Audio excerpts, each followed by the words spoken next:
3 in the morning, that's when the illusion of my life finally shattered. It didn't happen with a screaming match. It didn't happen with a slammed door. It happened with a tiny, pathetic buzz on my nightstand. A notification. I was lying on my mattress, the one with the permanent dip in the middle from where my wife, Lucy, used to sleep before the cancer took her 5 years ago. The apartment was dead silent, the kind of heavy, suffocating silence that only widows and forgotten old men know. The street lamp outside my window cast a sickly yellow glow across the peeling wallpaper of my bedroom. My phone vibrated again. I groaned, reaching for the device with my right hand. The joints in that hand still ache every single time it gets cold, a permanent souvenir from a concrete block that crushed 3 of my fingers 15 years ago on a construction site. I squinted at the bright screen with sleep-crusted eyes.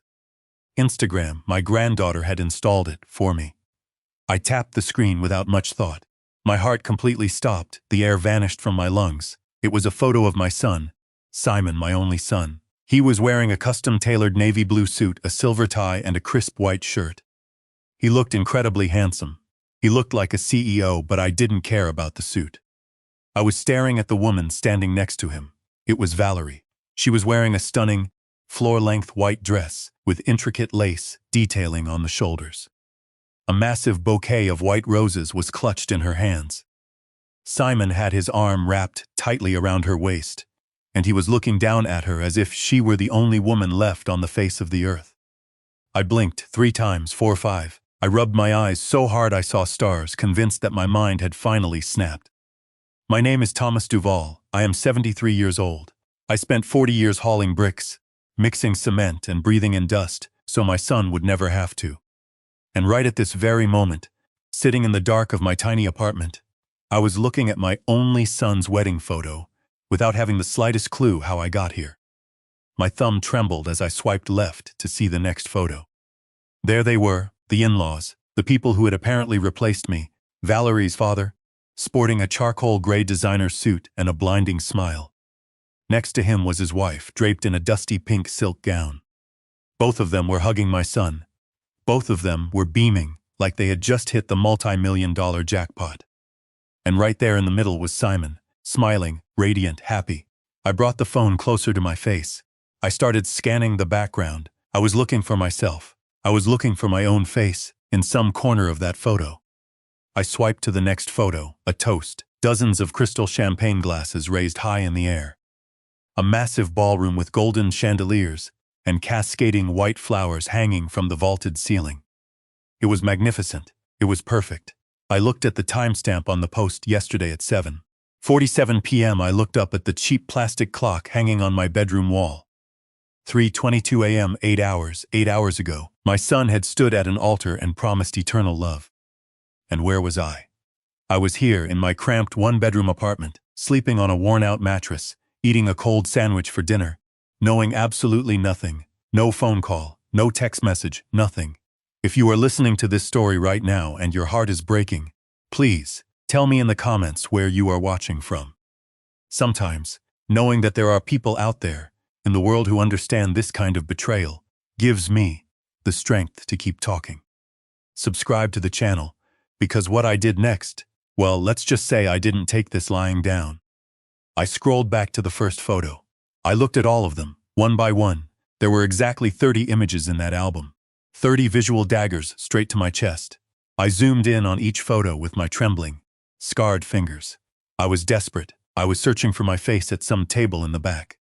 But I wasn't there. I wasn't anywhere, not in a single photo, not in a single moment. It was as if I simply did not exist. I scrolled down to the comments section. There were hundreds of them. Congratulations, what a beautiful couple. The in-laws look so incredibly happy. That last comment physically winded me. The in-laws? Yes, of course they were happy. They were right there, treating him like their own blood. And me, his actual father, the man who destroyed his own body for 4 decades so Simon could have food on his plate and a roof over his head? I didn't even warrant a mention. I kept scrolling, my vision blurring. Simon is so lucky to have a family like that. Wrote another user. A family like that, a family where I clearly did not fit. I sat perfectly still on the edge of my bed. I felt something inside my chest begin to fracture, but it wasn't pain, not yet. It was profound, paralyzing confusion. It was shock. It was the horrific sensation of being wide awake in the middle of a nightmare that you cannot escape. I checked the date again yesterday, which meant that, less than 24 hours ago, my son was standing in a tuxedo. Less than a month ago, he was sending out gold-embossed invitations. And at no point in all those days, all those weeks, all those months of preparation, at no point did it cross his mind to pick up the phone, call his father and say, "Dad, I'm getting married." I took a deep, shuddering breath and placed the phone face down on my nightstand. I stared at the ceiling. 5 seconds later, I snatched the phone right back up. I had to look again. I zoomed in on the wide shot of the toast. I started counting the tables. 1, 2, 3, 8 tables, 10 chairs per table, 80 guests, 80 people who knew about this wedding before I did. Simon's co-workers, Valerie's sorority sisters, the uncles, the cousins, the neighbors, everyone. Everyone except me. I looked around my bedroom. I live in a cramped one-bedroom apartment here in the Bella Vista neighborhood. I have a living room with an old, sagging armchair, where I spend my afternoons staring at the television without actually watching it. I've been a widower for 5 years. My beautiful wife, Lucy, died of breast cancer after a brutal year and a half of agony. During those 18 months of chemotherapy, my son showed up exactly 3 times. 3 times, I worked for 40 years as a union construction worker until my body simply gave out. I poured my literal blood, sweat, and tears into building a life. And I have a son who got married last night without telling me. A son who erased me from his life as if I were an embarrassing coffee stain on his pristine white shirt. An entitled, ungrateful child who taught me the hardest lesson a parent can ever learn. It does not matter how much of your soul you give to someone. If they decide you are worthless, you are worthless. My wife Lucy passed away on a Tuesday in April. I was holding her hand when she took her final, rattling breath. That hand, which used to be so strong, so warm, the cancer took her piece by piece. Simon arrived that Tuesday at 5:30 p.m., almost an hour after she passed.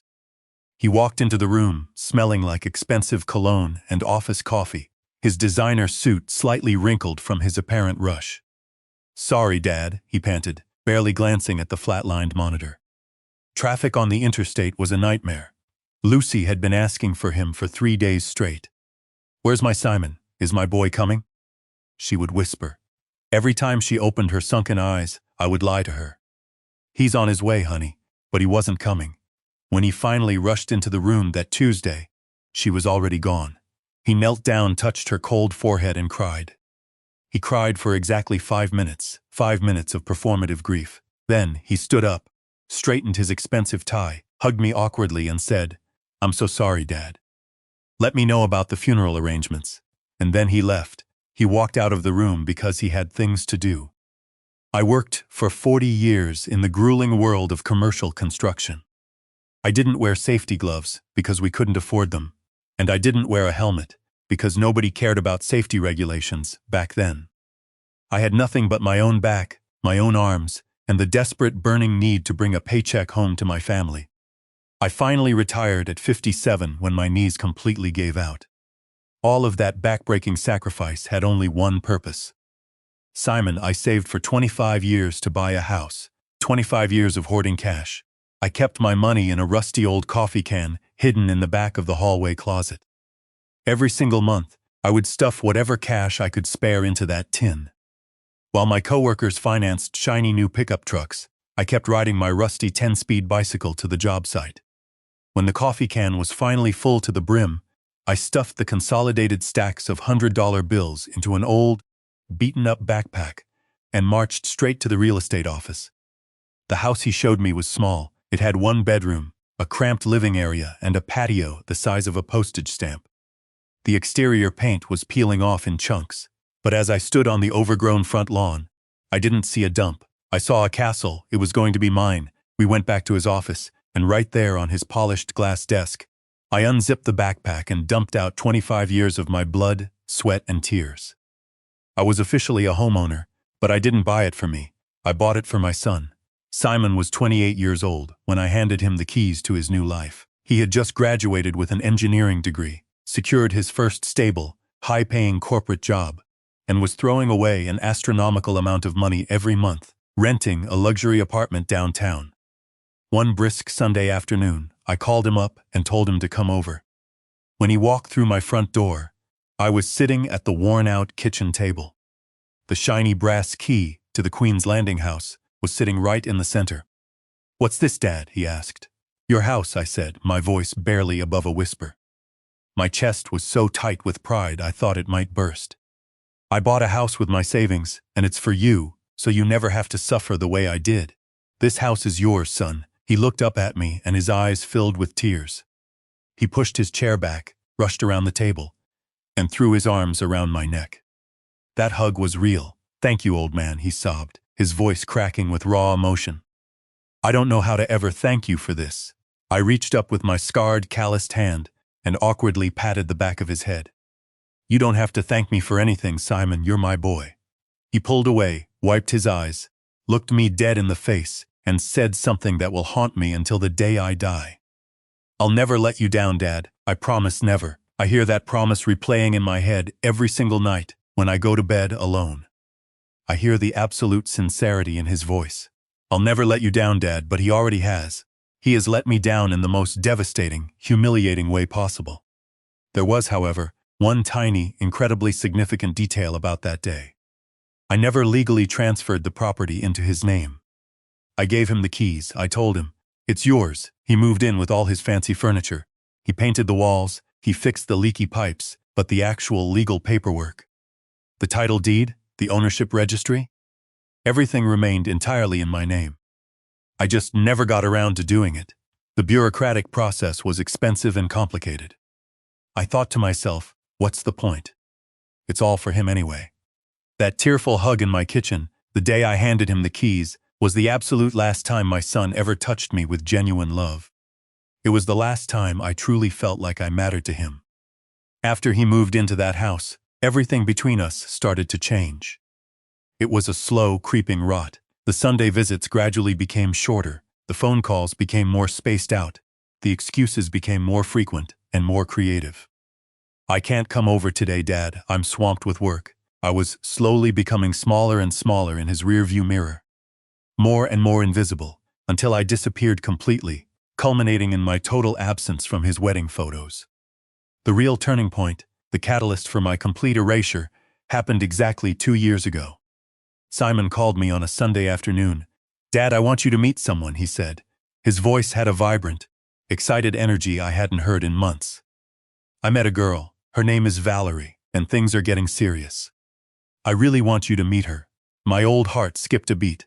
"Of course, son. That's wonderful news. Bring her over to the apartment on Sunday. I'll fire up the grill and make us a nice barbecue." There was a tense, agonizingly long silence on the other end of the line. The excited energy vanished, replaced by hesitation. Let's just go to a cafe instead, Dad. Somewhere downtown. It's quieter." I didn't understand why a crowded downtown cafe would be quieter than my own private backyard, but I didn't want to push it. "Sure, son. Whatever works best for you." We agreed to meet the following Saturday at an upscale, trendy coffee shop right in the middle of the financial district. I arrived 30 minutes early. I dug through my closet and pulled out my absolute best shirt. I combed my thinning hair back with a dab of gel. I stood at the bathroom sink for 20 minutes, scrubbing my hands with a pumice stone, trying desperately to get the ingrained dirt out from under my fingernails and soften the harsh, ugly calluses. I walked into the cafe, found a quiet table in the back corner, and waited. I just kept praying that this girl would look at me and think, "Wow, Simon is so lucky to have a kind, hard-working father like this." When they finally walked through the glass doors, I stood up immediately. Simon was wearing a sharp, tailored blazer, and the girl, she was breathtaking. Valerie looked like she had just stepped off the cover of a high-fashion magazine. Long, perfectly styled brown hair cascading down her back. Expensive designer clothes. She walked with her shoulders pulled back, her chin tilted slightly upwards, moving through the cafe with the entitled confidence of someone who believes they own the world and everyone in it. I smoothed down my faded blue shirt, plastered a massive welcoming smile across my face, and stepped forward. "Valerie, what an absolute pleasure to finally meet you." I extended my scarred, rough right hand for her to shake. Valerie stopped dead in her tracks, She didn't smile, she didn't reach out her hand. Instead, she looked me up and down, a slow, deliberate, intensely judgmental visual sweep. Her cold, calculating eyes started at the slightly frayed collar of my outdated blue shirt. Then they slowly traveled down my arm, zeroing in on my outstretched hand. She stared at the thick white scars. She stared at the rough, leathery calluses. Finally, her eyes moved back up to my face. The absolute, freezing contempt I saw in her gaze literally chilled the blood in my veins. "Nice to meet you," she said. Her voice was flat, devoid of any warmth or emotion. Her hands remained firmly planted at her sides, clutching her designer bag, as if making physical contact with my working-class hands might infect her with some sort of contagious poverty disease. The massive, friendly smile on my face slowly died. Feeling the heat of deep, humiliating shame creeping up my neck, I slowly lowered my outstretched hand and shoved both of my fists deep into my pockets. Simon cleared his throat, looking everywhere but at me. His face was flushed red. "Well, let's sit down, shall we?" We all sat down at the small, wobbly metal table. I ordered a simple black drip coffee. Valerie and Simon ordered some complicated, syrupy Italian drinks. The entire agonizing 45 minutes we spent at that table, Valerie barely looked at me. Whenever I tried to initiate a friendly conversation and asked her a direct question, she would answer in clipped, one-syllable words, completely avoiding eye contact with me and instead staring at Simon, as if she were waiting for him to translate my peasant language into something she could understand. "So, what do you do for a living, Valerie?" I asked, trying to sound cheerful. "Business administration," she replied dryly, taking a tiny sip of her drink. "Oh, that's wonderful. Which company do you work for?" "My father's." "Ah, a family business, that's nice. And how is your family doing?" "Fine." Silence. A horrible, heavy, awkward silence fell over the table. Simon scrambled to fill the terrifying voids by talking incessantly about absolutely anything else. I just sat there. I nodded when appropriate. I smiled until my jaw ached. I tried desperately to seem like an interesting, engaging human being, but I felt entirely invisible. When the waiter finally brought the check, I immediately reached for my wallet, eager to play the role of the generous father. "No, Dad, I've got it," Simon said quickly, his hand darting across the table to physically snatch the little leather booklet before I could even open my wallet. I looked up and caught Valerie's expression. She was looking at Simon with a tight, satisfied little smirk. A look of distinct approval. It was the exact look a dog trainer gives a puppy when it successfully performs a trick. "Good boy," her eyes seemed to say, "keep the blue-collar trash away from the bill." From that excruciating day forward, everything accelerated. Simon's visits, which used to be a six-Sunday tradition, became drastically shorter and agonizingly spaced out. Before Valerie, he would show up at noon, kick off his shoes, sprawl out on my faded couch, and stay all afternoon. But after that coffee shop meeting, he would show up unannounced for an hour or two at the absolute maximum, and he spent the entire time frantically checking his watch. "Sorry, Dad, I really have to run. Valerie's waiting for me at the country club." Slowly, the terrifying reality began to dawn on me. It wasn't just that he wanted to be with her. It was that she absolutely did not want him to be with me. Every single minute Simon spent sitting in my dilapidated apartment was a minute she would undoubtedly hold against him later. I could feel her invisible grip tightening around his neck from miles away. Simon's 35th birthday fell on a crisp, cool Saturday in late October. I woke up at 5 in the morning that day with one singular, obsessive idea stuck in my head. I was going to bake him a 3 milks cake, a tres leches, the exact same cake that Lucy used to bake for him every single year. I grabbed my worn-out canvas grocery bag and walked down to the small neighborhood market as soon as they opened. I bought all the necessary ingredients. I spent almost every single dollar I had left in my weekly budget. But I honestly didn't care. I would eat plain rice for the next 5 days if I had to. It was my son's birthday, and even though things were incredibly strained and strange between us, I was still his father, and a father celebrates his child, always. I spent the entire morning slaving away in my cramped, sweltering kitchen. I stood at the counter and furiously whisked the egg whites by hand, until my arthritic shoulder screamed in agony. I carefully slid the batter into my ancient, unreliable gas oven. When I finally pulled the golden sponge out of the oven, I poked dozens of tiny holes in the top with a fork and slowly poured the sweet milk mixture over it.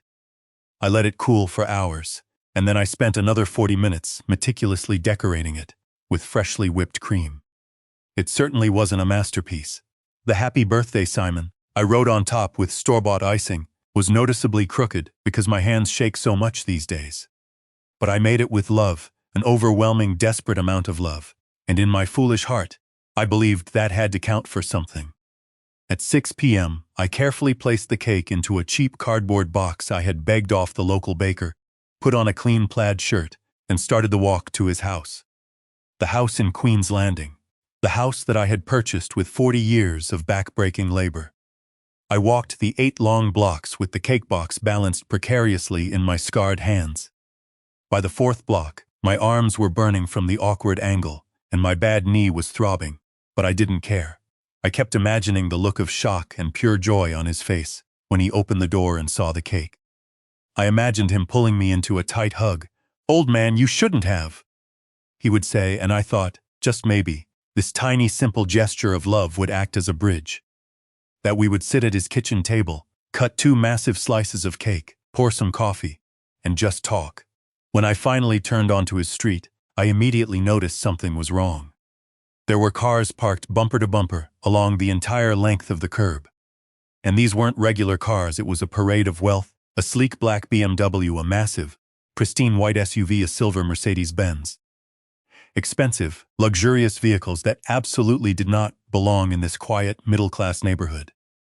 As I approached the front walkway of the house, I could hear the muffled thumping of heavy bass music, pulsating through the walls. I heard the overlapping crescendo of dozens of voices. Roars of laughter. I stopped dead in my tracks, my heart suddenly hammering a frantic rhythm against my ribs. I looked at the front gate. Tied to the wrought iron were massive, elegant clusters of gold and black helium balloons. There was a party, a massive, extravagant birthday party, and I wasn't invited. My breath caught in my throat. My hands began to tremble so violently, I almost dropped the cake box onto the concrete sidewalk. I stood there staring at the balloons, feeling incredibly small. I thought about turning around and walking back home, but a stubborn, foolish part of me refused to believe it. Maybe it was a surprise party. Maybe he didn't know about it either. I walked up the front steps, raised a shaking finger, and pressed the doorbell. I waited. The thumping music continued inside. The laughter echoed through the wood. I pressed the bell again, holding it down this time. Finally, the music dipped slightly, and the heavy oak door swung inward. Simon stood in the doorway. He looked like a billionaire. He was wearing an incredibly expensive, crisp white button-down shirt, tailored black dress pants, and expensive Italian leather shoes. He held a crystal tumbler filled with amber liquid and ice in his right hand. He was laughing as he opened the door, his face flushed with alcohol and happiness. But the absolute second his eyes landed on me, standing on the porch, the laughter died. His smile didn't just fade, it violently vanished, wiped away as if I had slapped him across the face. His eyes widened, but it wasn't a look of pleasant surprise. It was a look of pure, unadulterated panic. Was it shame? Was it fear? I don't know for sure, but it was absolutely, definitively not happiness. "Dad?" The word slipped out of his mouth, like a breathless whisper. Like a curse, he didn't step aside to let me in. He physically blocked the doorway with his body. "What are you doing here?" It wasn't a greeting. It wasn't a question. It was a complaint. It was an accusation. It was a desperate, panicked, "You shouldn't be here. You're ruining everything." I swallowed the massive lump of humiliation forming in my throat. I forced a pathetic, trembling smile onto my face and lifted the cardboard box slightly. "I came to see you, son. Happy birthday. I made you your favorite cake, the tres leches. You remember?" Simon stared at the cardboard box as if it were a bomb about to detonate. Then he looked at my face. Then, terrified, he glanced back over his shoulder into the brightly lit house. He was calculating the risk. I looked past his shoulder, peering into the living room, and what I saw in that brief, agonizing second completely destroyed my soul. Valerie was standing by the fireplace, wearing a stunning, form-fitting black cocktail dress, holding a glass of champagne and laughing with a group of men in suits. The in-laws, her parents, were sitting comfortably on the large leather sectional couch. There were waiters, actual, hired waiters in black aprons, carrying silver trays of gourmet appetizers through the crowd. The house smelled of expensive perfume, catered food, and wealth. And then there was me, standing on the porch in my worn-out jeans, my faded plaid shirt, my scuffed work boots, clutching a cheap cardboard bakery box, holding a lopsided, homemade cake with crooked icing letters. In the span of a single heartbeat, I saw myself exactly the way he saw me. I looked pathetic, I looked ridiculous, I looked poor. Simon turned his panicked eyes back to me. "Thanks, Dad," he hissed rapidly. Without waiting for me to say another word, he snatched the cardboard box out of my scarred hands. He held it awkwardly for a split second, looking around frantically, as if he didn't want anyone inside to see him holding such a cheap object. And then, he bent down and placed the cake box directly onto the dirty concrete floor of the porch. He put my cake on the floor, like it was a bag of garbage waiting to be taken to the curb. Like it was something utterly disgusting that needed to be kept outside the house. "Listen, we're right in the middle of something big right now," he muttered, not making eye contact, already taking a step backward into the foyer. "I'll call you later, okay?" He grabbed the brass doorknob. I just stood there, my hands empty, my mouth hanging open in complete shock, completely paralyzed. My brain couldn't process what was happening. But before I could even finish the sentence, he slammed the door shut. Bang! He shut the door directly in my face, in the face of his father, the father who had just spent his last $20 and walked 8 agonizing blocks with a cake made with nothing but love. He locked the deadbolt from the inside, leaving me standing outside, completely alone, on the front porch of the very house I had purchased for him, with my own blood. I don't know how long I stood there staring at the heavy oak door. Maybe 2 minutes, maybe 10. I could hear the bass of the music thumping again.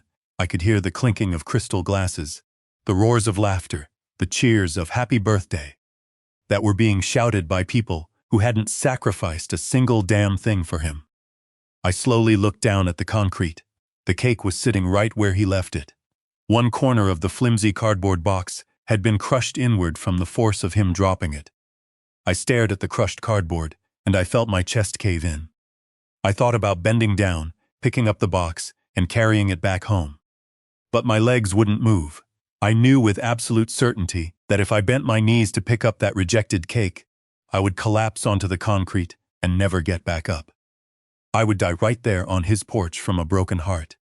So, I didn't pick it up. I slowly turned around, my shoulders slumped, my hands completely empty, and I started walking. At first, my steps were slow, shuffling, then I walked faster. By the time I hit the end of the block, I was almost running, gasping for air, tears burning my eyes like acid, my throat constricting so tightly I felt like I was choking. I walked the 8 blocks back to my dark, empty apartment with my head bowed down, praying to God that I wouldn't run into any of my neighbors. Because if anyone stopped and asked me what was wrong, I would have to confess the most humiliating truth a father could ever utter.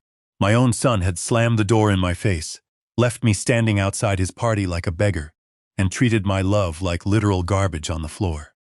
After that disastrous birthday, I didn't cry. The explosion of grief never came. Instead, it was replaced by a quiet, devastating finality. I walked into the kitchen the next morning and stared at the cheap paper calendar hanging on the wall, the one the local bakery hands out for free every New Year. I grabbed a thick red marker from the junk drawer. I started marking the days, every single day that passed without Simon calling me, without him offering an apology or even a pathetic excuse. I drew a thick, diagonal red line through the date. At first I felt ridiculous. I felt like a bitter, petty old man keeping score, but I needed it. I needed undeniable, physical proof that I wasn't exaggerating the situation in my own head. I needed to see his silence made visible. The first week, there were 7 red lines. The second week, 14. The third week, 21. And I just kept marking. The calendar rapidly filled up with red slashes, looking more and more like a prison sentence tally on a cell wall. Every red line was another full 24 hours where I simply ceased to exist in my son's universe. An entire month passed, 31 days, a full month without my son picking up the phone, a month without hearing, "Hey old man, how are you holding up?"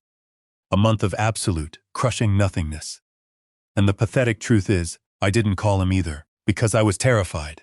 I was paralyzed by the fear of bothering him. I was terrified of hearing him sigh into the receiver and tell me he was too busy to talk to me. I was terrified of confirming the agonizing truth that I was nothing but a burden. But eventually, the silence became deafening. On a dreary Wednesday afternoon, day 38, without a word from him, my resolve crumbled. I desperately needed to hear his voice, even if it was just for 2 miserable minutes. I grabbed the phone, dialed the number I had memorized decades ago, and held my breath. It rang 3 times. Hello? Dad? His voice was clipped, hurried, and immediately defensive. I could hear the roar of city traffic and sirens in the background. He was walking on the street. Son, how are you? It's been a really long time since we talked. There was a pause on the line, then an irritated sigh. Yeah, Dad, sorry. I've just been completely slammed with work. It's been crazy. Listen, do you need something? Do you need something? The words cut deep. He asked it as if the absolute only conceivable reason I would ever call him was to ask for a favor or beg for money. As if it were impossible for a father to call his son simply because he missed him. No, son, I don't need anything. I just wanted to hear your voice, see how you were doing. Fine, I'm doing fine. Everything is fine, he replied rapidly, his tone dismissive. Listen, Dad, I'm literally about to walk into a massive client meeting. I can't talk right now. I'll call you later, okay? I'll call you later. The biggest, most consistent lie of his entire adult life. Okay, Simon, I'll talk to you late. Click. He hung up before I could finish the sentence. He never called back. 4 more days passed, then 6. The red lines on my calendar kept multiplying, stacking up like bricks in a wall between us. I would sit on the couch with the phone resting on the coffee table, staring at the black screen for hours, willing it to light up, willing it to ring. It never rang with his name. Occasionally, it would ring with a telemarketer trying to sell me a new internet bundle or an extended car warranty. I would politely decline, hang up, and immediately hate myself.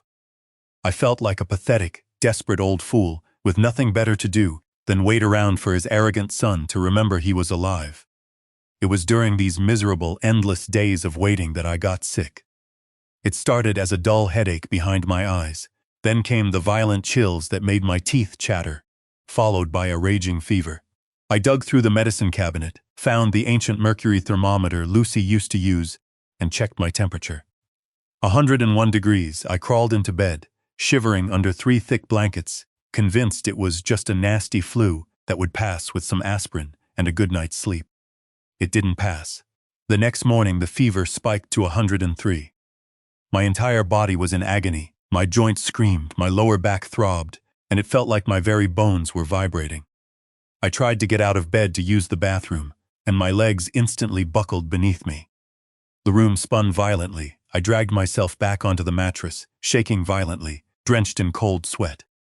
Lying there alone, burning up in the dim room, a wave of genuine panic washed over me. I was 73 years old. I couldn't stand up. I couldn't walk to the kitchen to get water. I was entirely alone. I need help, I thought, my mind foggy with the soaring fever. I fumbled blindly for the phone on the nightstand and dialed Simon's number. It was 11 in the morning on a Thursday. He was supposed to be at the office, but my fever-addled brain convinced me that if I told him how sick I was, he would leave work. He would come see me. He would bring me some soup, maybe sit by the bed for a while, just make sure I didn't die alone in this miserable apartment. The phone rang 6 agonizing times before he finally picked up. Dad, his voice wasn't just hurried this time. It was intensely irritated. I could hear the clinking of silverware and boisterous laughter in the background. He was at a restaurant. Simon, my voice came out as a raspy, weak croak. Son, I don't feel well. I have a really high fever. I can't stand up. I'm here all alone and Dad, seriously. I can't deal with this right now. He cut me off sharply. I am at a very important networking lunch with Valerie's father and some executives. But son, I really feel awful. I think I need to go to a doctor, but I can't drive. I don't know if Dad, listen to me. He snapped, raising his voice in a harsh whisper, so his table wouldn't hear him. Just make yourself a cup of hot tea, get some rest, take an aspirin. If you still feel bad tomorrow, take an Uber to the emergency room. I literally cannot leave this lunch right now.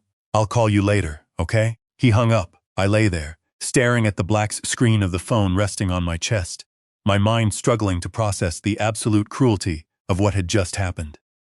Make yourself some tea. That was his medical advice.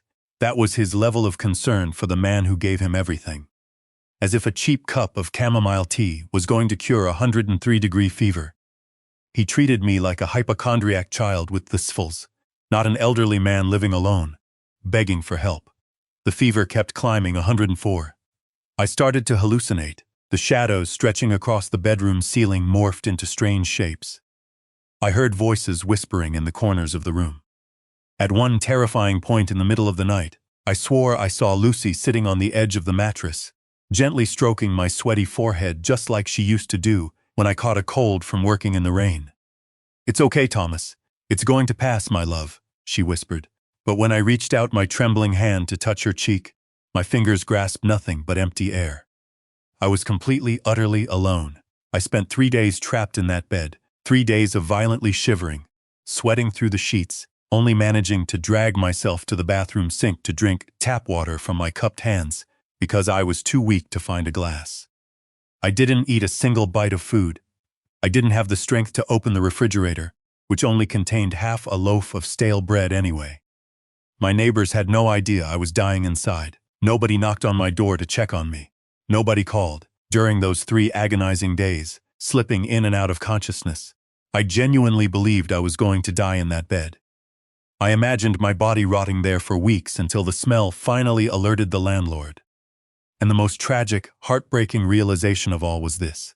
A small part of me, a deeply exhausted, broken part of my soul, wasn't even afraid of dying anymore. Dying alone seemed like a relief compared to living with the knowledge that my son despised me. On the morning of the 4th day, the fever finally broke. I woke up shivering in a pool of cold sweat, but my mind was clear. The hallucinations were gone. I slowly swung my legs over the edge of the bed, testing my weight. My legs wobbled dangerously, but they held me up. I shuffled to the bathroom and looked at myself in the mirror. I looked horrific. My face was gaunt, my skin pale and waxy, deep purple bags hung heavily under my eyes. I looked 10 years older than I had a week ago. I stripped off my soaked clothes and took a long, scalding shower, letting the hot water wash away the sweat, the sickness, and the lingering fear of death. I managed to toast a piece of stale bread and force it down with some water. When my hands finally stopped shaking, I picked up my phone. I needed to call Simon. I needed to tell him what had happened. I needed him to know that I had almost died, and he hadn't even bothered to check if I made it through the night. I wasn't looking for an apology anymore. I just wanted him to hear the truth. He answered on the 3rd ring. "Dad, Simon, I'm calling you about the other day. I was incredibly sick. I had a massive fever for 3 days straight. I was hallucinating. I couldn't eat. I was completely alone here. And, oh yeah." He interrupted me smoothly, his tone incredibly casual, as if I were telling him about a movie I watched on television. "That's great that you're feeling better, Dad. Glad to hear it. Listen, I'm right in the middle of reviewing a massive contract. Can I call you back later?" There was zero concern in his voice. Zero guilt, zero empathy. It was the rehearsed, polite voice of a man answering a telemarketer out of sheer obligation, mentally counting down the seconds until he could hang up. "Simon, I had a really bad time. I thought I was going to... Dad, I really have to go. My boss is literally waving at me. Talk later." He hung up the phone. He didn't even let me finish the sentence. He didn't ask what was wrong with me. He didn't offer to come by after work. He didn't care. I sat heavily on my worn couch, gripping the phone in my hand, staring at the cold, empty room. I was his father, the man who raised him single-handedly, the man who destroyed his own body to buy him a house. But to Simon, I wasn't his father anymore. I was an annoying obstacle, a frustrating, clingy obligation, a pathetic old man demanding a level of attention he had absolutely no desire to give. And the horrific truth was, he didn't know how to explicitly cut me out of his life without looking like the villain to his new in-laws. So he was just letting me fade away, erasing me little by little, unanswered call by unanswered call, ignored illness by ignored illness, until I finally took the hint and stopped existing in his world completely. Sitting there in the dark of my bedroom, the glowing screen of my phone still showing those wedding photos, my heart stopped breaking. The profound, agonizing pain I had carried for 2 years finally evaporated. It was replaced by absolute, crystal-clear clarity. I finally understood that no matter what I did, I was never going to be good enough for him. It didn't matter how much blood I shed for him, how much money I saved for him, or how unconditionally I loved him. It would never be enough for a man who was inherently ashamed of my existence. I didn't want to keep begging for scraps of love. I didn't want to keep waiting by the phone for my son to miraculously remember I existed. I refused to keep subjecting myself to this constant, grinding humiliation of being ignored, excluded, and deliberately hidden.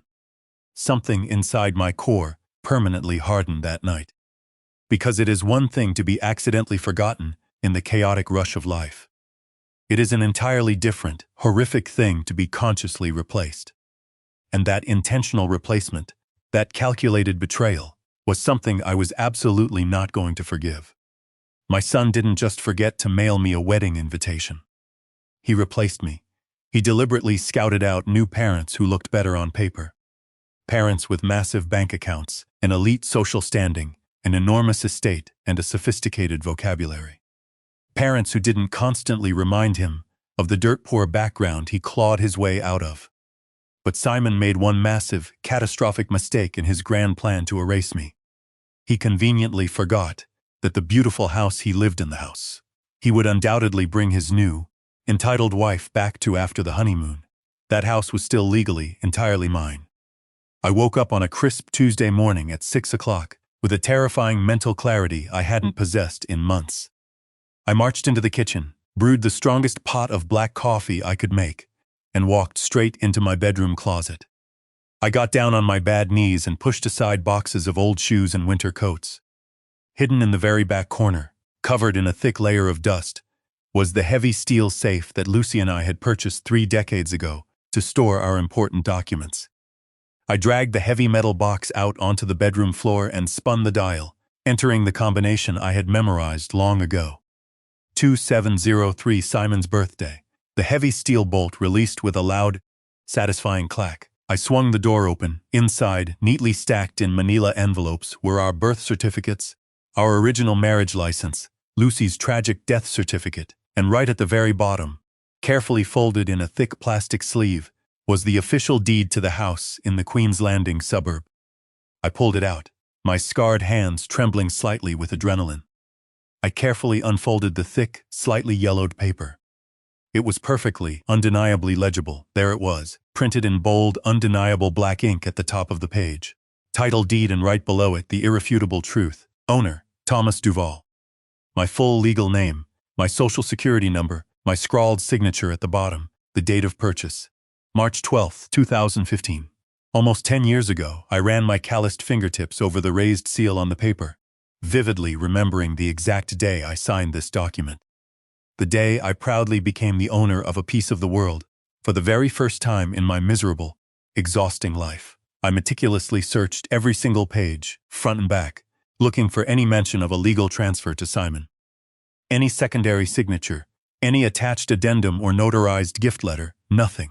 There was absolutely nothing. Because I never finalized the legal transfer, I handed him the brass keys.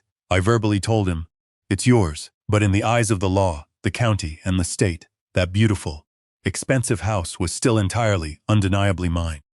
It had always been mine. At exactly 9 o'clock, I picked up the phone and dialed the number for Mr. Ernest Miller, a sharp, no-nonsense neighborhood real estate attorney who had helped me navigate the probate paperwork when Lucy passed away. He answered on the third ring. "Mr. Duval. What a pleasant surprise. How are you holding up?" His voice was warm and professional. "Mr. Miller," I said, my voice shockingly steady and commanding. "I need to sell a property immediately. Today." There was a stunned silence on the other end of the line. "Today, Mr. Duval, real estate transactions take significant time. We have to order appraisals, list the property on the market, host open houses, wait for qualified buyers to No," I interrupted him, slicing through his legal jargon. "It has to be sold today, or tomorrow at the absolute latest. I am willing to take a significant loss on the market value for an immediate cash closing. It is incredibly urgent." Mr. Miller asked me to come down to his downtown office at 11 o'clock. I arrived 5 minutes early, clutching the manila envelope under my arm like a loaded weapon. He ushered me into his mahogany-paneled office and offered me a cup of coffee. He sat behind his massive desk, steepled his fingers, and looked at me with those sharp, calculating lawyer eyes. "Tell me the truth, Thomas. Why the sudden rush to liquidate your only major asset?" So, I told him. I simply stated the cold, hard facts. I told him I had made the decision to immediately sell the property that was legally deeded in my name, that my son was currently residing there, rent-free, and that I needed the cash in hand before he returned from his honeymoon. Mr. Miller didn't judge me. He simply nodded slowly, his eyes calculating. "I understand. Give me an hour to make some phone calls. I have a very wealthy client who buys properties in cash for his investment portfolio, and he's been actively looking for a house in the Queen's Landing area for his daughter. If the price is right, he might bite." At exactly 3 o'clock in the afternoon, Mr. Miller called me back into his office. "Thomas, we have a buyer. He wants to walk through the property tomorrow morning at 8 o'clock. If the foundation is solid and he likes the layout, he is willing to pay entirely in cash and close the deal within 48 hours. I didn't even blink. "Accept it," I said firmly. "Tell him he can view the house tomorrow at 8. I have a spare key."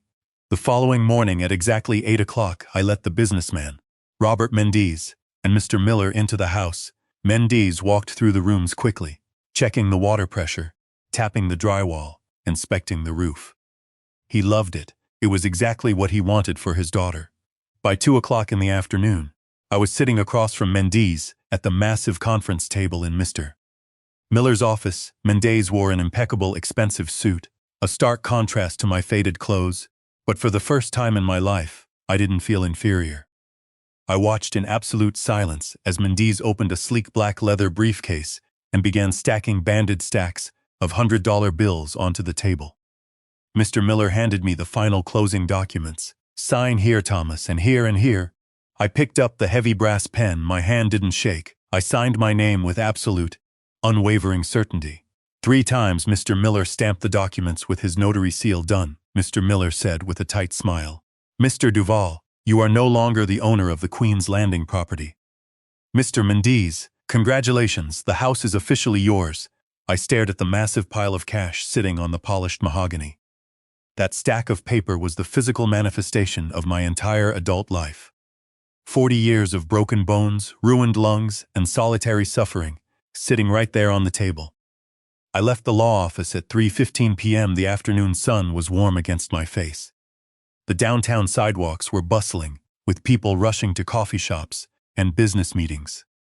The world was spinning normally, completely unaware that I had just successfully detonated a massive bomb in my son's life. I walked 2 blocks, found a quiet bench in a city park, and sat down.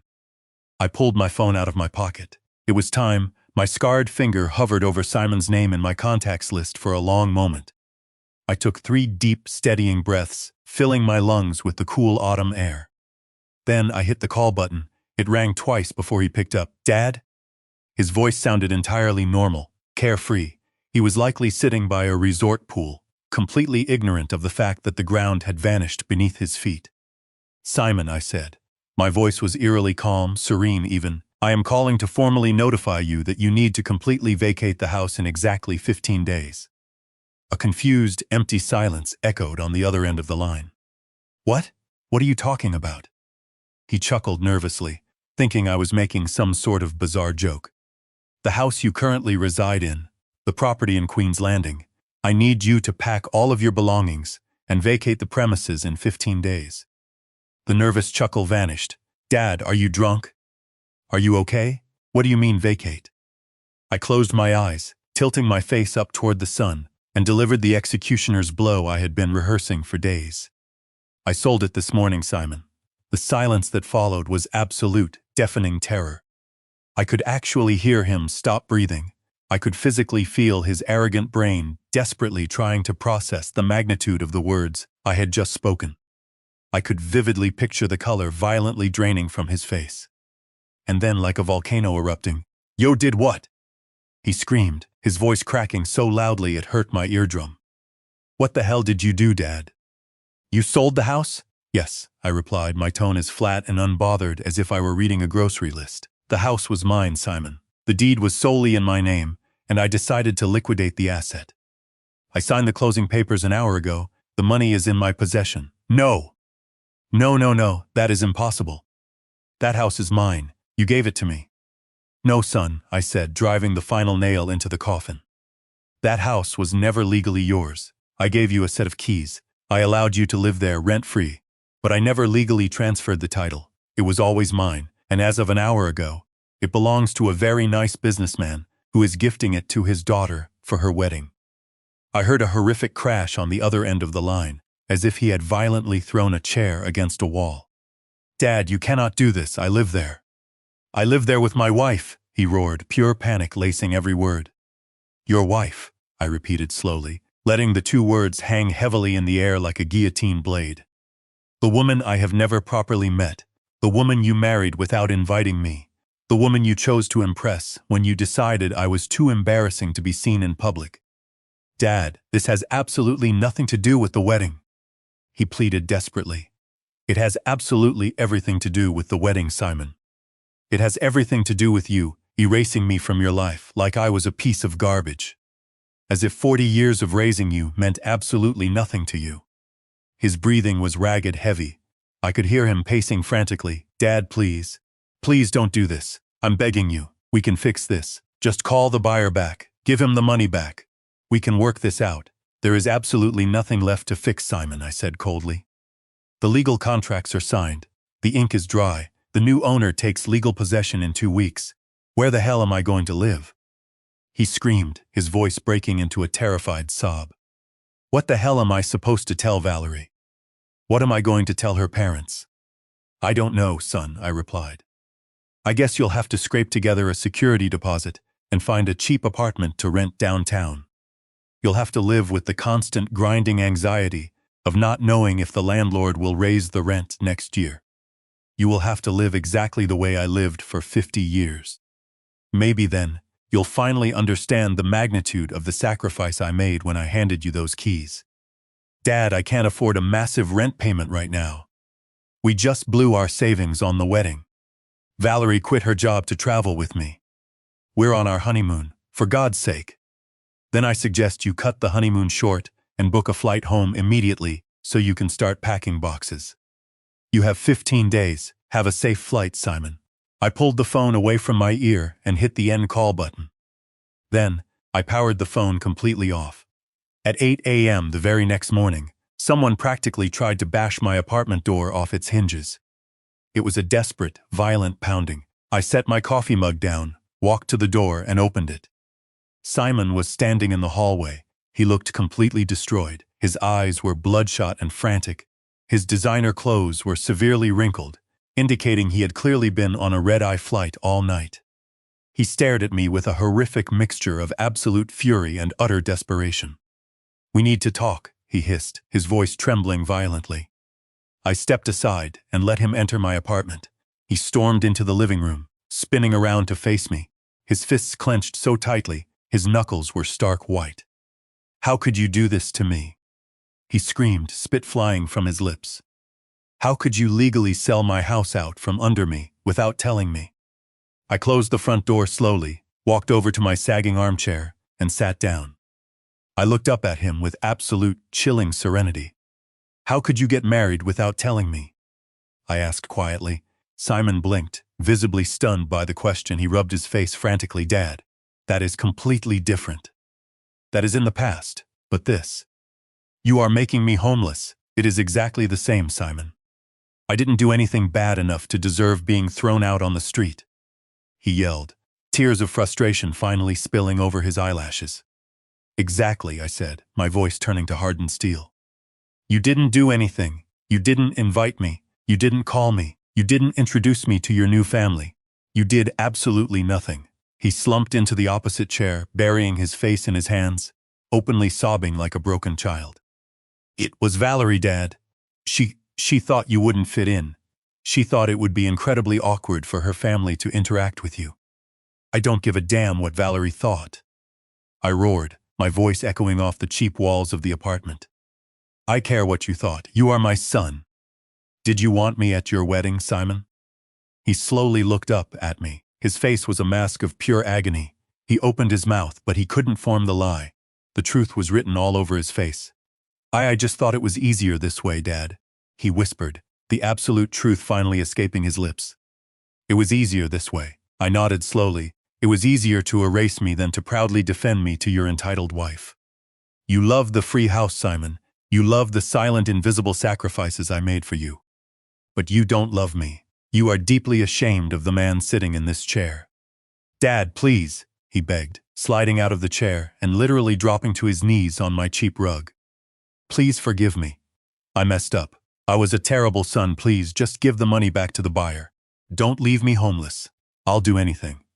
I looked down at the 35-year-old man kneeling on my floor, begging for his free ride back. And I felt a profound sense of peace wash over my soul. I can't, son, I said softly. Forgiveness is for honest mistakes. Excluding me for months was a calculated decision. The house is gone. The money is locked away in my account, and I plan to use it to secure my own future. You have 2 weeks to pack your things. If you need help lifting boxes, call me. But my charity ends today. Simon slowly stood up. The desperate pleading vanished from his eyes, replaced by a cold, venomous hatred. He walked to the front door, pausing with his hand on the brass knob. I am never, ever going to forgive you for this, he spat venomously over his shoulder. That's perfectly fine, Simon, I replied calmly, picking up my coffee mug. Because I am never going to forgive you, either. He slammed the door behind him. The lock clicked into place, sealing the silence in my apartment. I sat back in my armchair, took a sip of my coffee, and smiled. Sometimes, taking your dignity back costs you a house. Sometimes it costs you your entire relationship with your child. But let me tell you something from the bottom of my heart. It is worth every single agonizing tear. Because living your life begging for scraps of love from people who do not value you isn't living. It is just surviving, and I am entirely done surviving. I am finally going to live. What about you? What would you have done in your situation? Would you have allowed him to keep the house to preserve the peace? Or would you have evicted him just like I did? If my story resonated with you, if it made your blood boil or brought you a sense of relief, leave a comment down below. Let me know your thoughts, and please, subscribe to Revenge Dad 1H Audio Fiction. We need to keep sharing these brutal truths so that nobody out there feels alone in their pain. Thank you for listening to the end. I will see you in the next story.